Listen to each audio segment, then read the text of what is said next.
کتنا ہے؟ ملا رومی رحمت اللہ علیہ فرماتے ہیں بہت بڑا مجرم تھا ایک بندہ، بہت بڑا گناہگار تھا، بت کو پوجتا تھا، تھک گیا ساری رات بت کے سامنے کھڑا تھا، معاذ اللہ یا صنم یا صنم یا صنم کہتے، تھک گیا، نیند آ گئی، اونگ آ گئی۔ جب پوری طرح نیند آ گئی اور دماغ پہ نیند قبضہ کرنے لگی تو اس کے منہ سے نکل گیا، صنم صنم کہہ رہا تھا نا، نکل گیا یا صمد، او بے نیاز مالک۔ رب کریم نے فرشتوں سے فرمایا دوڑ کے جاؤ، جو کہتا ہے اسے دے دو۔ فرشتے کہنے لگے مالک وہ تو بت کو پکار رہا تھا، اس نے تو غلطی سے نام لیا ہے۔ فرمایا مجھے نہیں پتا، لیکن دیکھو نا اس نے مجھے پکارا تو ہے نا، کتنی دیر سے جھوٹے کو پکار رہا تھا، اس کا معاملہ حل نہیں ہوا، اب اگر سچے کو پکارنے پہ بھی حل نہ ہوا تو فرق کیا رہ جائے گا؟ دے دو جو مانگتا ہے، دے دو۔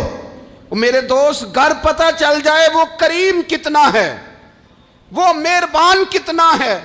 میرے رسول پاک علیہ الصلوۃ والسلام نے تو فرمایا تیری آنکھ سے اگر اس کے خوف سے اتنا آنسو بھی نکل گیا جتنا مچھر کا پر ہوتا ہے، تو جس طرح بھینس کے تھنوں سے نکلا ہوا دودھ واپس تھنوں میں نہیں نہ جاتا، جو اتنا بھی روئے نہ روئے اللہ کے خوف سے، وہ بندہ دوزخ میں نہیں جائے گا۔ تھوڑی دیر کے لیے ڈر جائے اپنے رب سے، آئے تو صحیح۔ عدم معرفت غفلت پیدا کرتی ہے، تو آ تو صحیح، وہ تو کریم ہی بڑا ہے، وہ تو مہربان ہی بڑا ہے۔ حضرت زنیرہ رضی اللہ تعالی عنہ حضور کی صحابیاں ہیں، ایام جو مکے کے تھے مسلمانوں پر بڑی آزمائش کے تھے، انہیں بڑا مارا کفار نے، اتنا مارا کہ ان کی بینائی چلی گئی، نظر آنا بند ہو گیا۔ کافروں کی عورتوں نے تانا دیا کہ تو نے ہمارے بت چھوڑے ہیں نا، تو دیکھنا تیری بینائی چلی گئی۔ تو جناب زنیرہ اللہ پہ بھروسہ، توکل، معرفت الہی کا جذبہ، اٹھ کے کھڑی ہو کہنے لگی چپ کرو، تمہارے جھوٹے بت کیا کر سکتے ہیں، میرا رب چاہے تو صبح جب میں اٹھوں تو میری آنکھیں روشن ہوں، اگر کریم کرم کر دے۔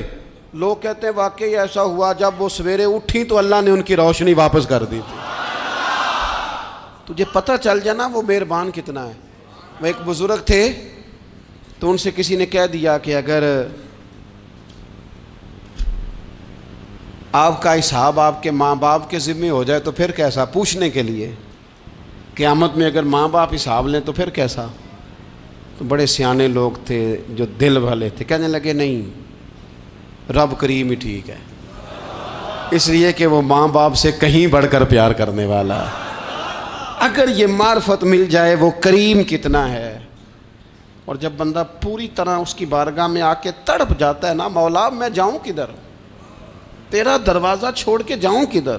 اقبال کہتے ہیں وہ ایک سجدہ جسے تو گراں سمجھتا ہے، 1000 سجدوں سے دیتا ہے آدمی کو نجات۔ تجھے جگہ جگہ جھکنا نہیں پڑے گا اگر تو صحیح معنوں میں اپنے رب کی بارگاہ میں جھک جائے۔ تو میرے عزیز کوشش کریں کہ اس کی معرفت، اس کا کرم، اس کی عطا اور اللہ تبارک و تعالیٰ کے حاضر و ناظر ہونے پر عین الیقین، حق الیقین حاصل کریں۔ اور پھر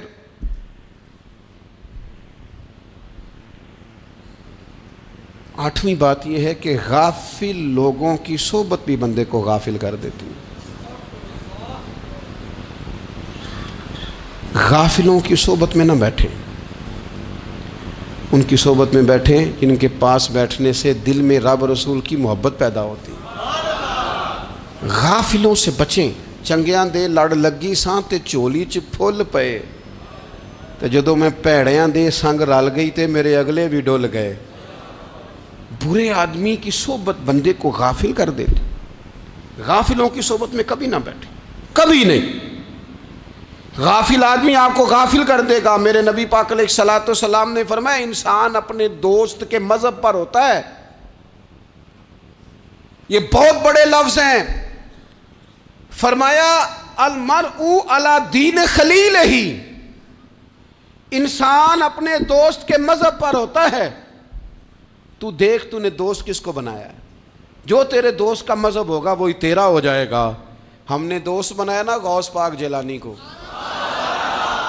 ہم نے یاری لگائی ہے نا داتا علی اجمیری سے، ہماری نسبت ہے نا معین الدین اجمیری سے، ہمارا تعلق ہے نا بہاؤالدین زکریا ملتانی سے، ہمارا رشتہ ہے نا حضرت مجدد الفسانی سے۔ ہم ماننے والے ہیں نا اعلیٰ حضرت بریلوی کے، ہمارا تعلق ہے کبھی جماعت علی سے کبھی مہر علی سے، ہمارا ان سے تعلق ہے تو صبح شام ہماری زبان پہ رہتا ہے بالغ العلا بکمالہ کشفت دجا بجمالہ حسنت جمیع خصالہ صلو علیہ وآلہ۔ ان سے تعلق جڑا ہے نا تو کئی دفعہ تنہائیاں تڑپا دیتی ہیں اور تڑپ کے کہتے ہیں اج سکھ متران دی ودھیری ہے، اج سکھ متران دی، سکھ کہتے ہیں اڈیق کو، متر کہتے ہیں محبوب کو، اج سکھ متران دی ودھیری ہے، اے کیوں دلڑی اداس گھنیری ہے، لوں لوں وچ شوق چنگیری ہے، اج نینا لائیاں کیوں جھڑیاں، سبحان اللہ سبحان اللہ سبحان اللہ۔ پہلے کہتے ہیں سکھ متران دی ودھیری ہے یعنی اداس ہوں، پھر حضور کے جلووں پہ نظر کرتے ہیں، کہتے ہیں سبحان اللہ سبحان اللہ۔ ماں اج